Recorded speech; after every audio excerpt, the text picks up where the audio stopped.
Гарнитурға тапсырыс бергендегі басты мақсат бұрынғы шкаф тұрған қабырға мен туалеттің столик тұрған қабырғаны бос қою, сонда барлығы да бір қабырғада болуы керек.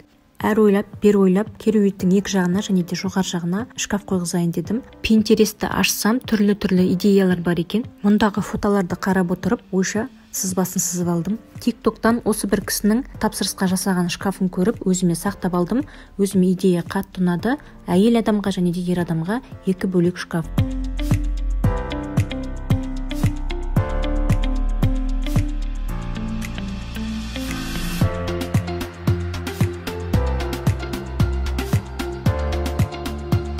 Кереуеттің екі жағына дәл осындай шкаф жасаттырып, және де жоғары жағына жастықтар, жеңіл төсек орын жинайтын үлкен шкаф жасаттым келді. Корпусына қоңыр түсті, фасадына ақ түсті таңдадық. Ішкі жақтарын осындай бөліктерге бөлдік. Бұрынғы гарнитурдың шкафы 6 есікті болатын болса, бұл жолы 8 есік. Іштері бірдей, бұл жолы тек полкаларын көбейттік. Себебі барлық киімдерді мен жәшіктерге жинаймын.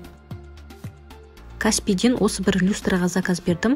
Бағасы бар жоғы 5800 теңге ғана болды. Бұл бөлменің ремонты әлі толық аяқталған жоқ. Келесі видеода кереуетті қалай қаптап, қандай жарық жүргізгеніміз туралы айтатын боламын.